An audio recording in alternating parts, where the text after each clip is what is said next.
In life, we often meet people who twist truth to suit their own desires. But what happens when they're caught in the act? This is the story of a man, his garden, and a stranger who tried to use the name of God as a shield for his wrongdoing. Once upon a time, there was a man who owned a large garden filled with fruit trees. He had worked tirelessly, planting, watering, and nurturing them until they finally bore sweet fruits. Excited, he set out with his son to harvest them and sell them to support his family. But then, something unexpected happened. As he looked up, he saw a stranger sitting on one of the branches, shamelessly plucking his fruits. Anger surged within him, and he shouted, "Hey you! What are you doing on my tree? Aren't you ashamed of stealing?" The stranger glanced down, but calmly continued picking, replying, "This is God's garden, and I am his servant. I have the right to take these fruits." Shocked by the audacity of his words, the gardener thought of a plan. He ordered the man to climb down. The moment he did, the gardener tied him to the tree and struck him with a stick. The thief screamed, "Why are you beating me? You have no right." But the gardener firmly answered, "Why should I fear? This stick belongs to God, and I am his servant." At last, the stranger broke down, begging for forgiveness. "I'm sorry. This is your garden, and I should have asked for permission. Please, let me go." The gardener untied him and said with a calm smile, "Don't misuse God's name to cover your wrong actions." And so the man walked away with a lesson he would never forget. But what about you? Do you think the gardener was right to punish the stranger so harshly, or should he have shown mercy from the start? Greed can blind a person so much that it destroys them completely? What if a man's love for money became the very reason he lost it all? Stay with me, because this true-to-life tale of Sam, a selfish man, will shock you. Sam was greedy and selfish. He always desired more and more money, cheated others to gain wealth, and never wished to share anything with anyone. Even his own servants were paid the lowest wages possible. But one day, fate decided to humble him with a lesson he would never forget. One morning, Sam discovered that a small bag of his was missing. That bag contained 50 gold coins. He searched high and low but could not find it. His friends and neighbors joined in the search, but all their efforts went in vain. After a couple of days, the 10-year-old daughter of one of Sam's workers found the bag. She immediately showed it to her father.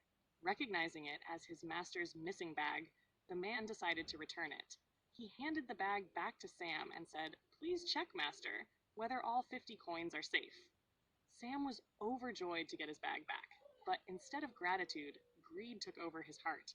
He shouted at his worker, "This bag had 75 coins. You gave me only 50. Where are the missing 25? You must have stolen them." The worker was stunned. He pleaded with Sam, saying he had returned the bag exactly as his daughter had found it. But Sam, blinded by selfishness, refused to listen. He dragged the matter to court. The judge listened to both sides carefully. He questioned the daughter and her father, who both insisted that the bag contained only 50 coins. Then he turned to Sam. "How many coins were in your bag?" he asked. Sam confidently replied, 75, my lord." The judge leaned forward and spoke with calm authority. "Since you claim to have lost a bag of 75 coins, and this bag contains only 50, it clearly does not belong to you. This bag must belong to someone else. If anyone reports losing 75 coins, I will declare that bag to be yours.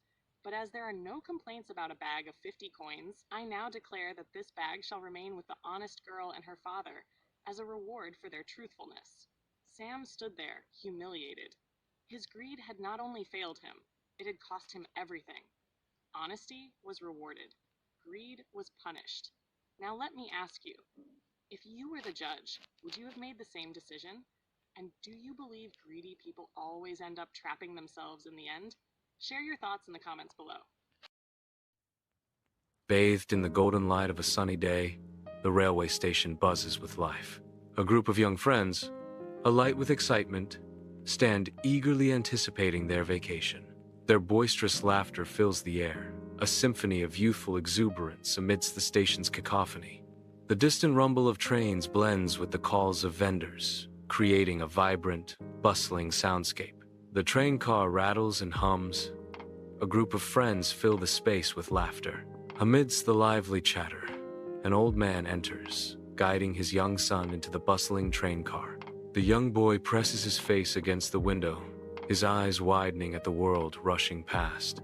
The son exclaims with childlike wonder, "Dad, the trees are green and moving backwards so fast." The father smiles gently at his son's innocent delight. The friends exchange amused glances, a silent acknowledgement of the boy's pure joy. A fruit seller navigates the train car, his vibrant display catching the eye. A young boy, eyes wide with wonder, exclaims, "Dad, I want apples." "Oh, the apple looks so sweet. I love this color." A nearby passenger whispers, "Is your son all right? Why is he behaving so strangely? Is he mad?" The old man responds calmly, "My son was born blind. He had an operation recently and is seeing the world for the first time."